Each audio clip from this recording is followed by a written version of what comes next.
Ito. Yan. Yan ang pinaka-epektibo. Oo, kasi ang ginagawa ng iba. Ito, tinan mo. Pagtutok, basta pagtutok niyan, huwag mo na antay na tutok yan. Kasi ngayon, advance ngayon. Ipinuputok na. Pagtutok-putok agad, no? Putok agad yan. Ngayon ang uso ngayon eh. Hindi marunong bawak ng baril. Basta putok na lang putok. Ngayon, basta pag ano pa lang niya, dito lang.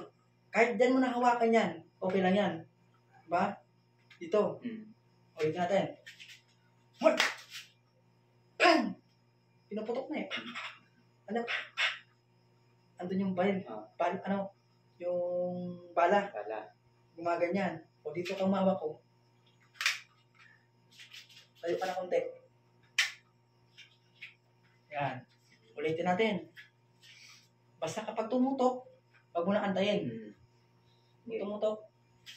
Pag nakita mo may baril, isa pa. Aba, naglalakad ka. Andiyan kayo dalawa. Ngayon, bigla siyang bumunot ng baril. Biglang bumunot. Muha. Wag mo na aantay na i-stack pa yan. Baka iputok niya sa'yo. Okay? Isa pa. Pag bunot, doon ka na diretso. Hindi naman, di mo naman abot. Kasi baril yan, ito i-priority mo. Ito ipa-priority mo kasi baril yan. Huwag mong bibiruin yan. Kaya dito ka papasok. Diba?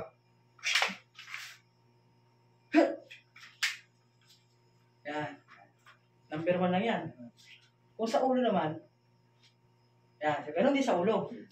Basta pag tumutok yan, saka na natin tuturo yan. Dito lang muna sa dibdib ang pagtutok. Pagtutok, bang. Di ba nandun na, di ba? Nandun na. Wag kang, basta dito ka nakapokus sa isa na to. Pwede side kick, and then, okay, ulitin natin ulit. Pagtutok, ano na? Pwede rin yun. Okay, basta pagputok, bang! Okay, nako mo? Dandahan na natin. I-slow motion natin. 1. Nandun na yung bala. Malayo na, no? Dito ka lang kukuha. Dito. Layo ka ng konti. Yun na yung 1. Yun na yung 1. Basta pag sa mukha, doon na. Huwag mo nang antay na matutok pa. Andun ka na. Pero sa susunod nito to, yan. Yung number 1 lang muna. Okay, ikaw gawa.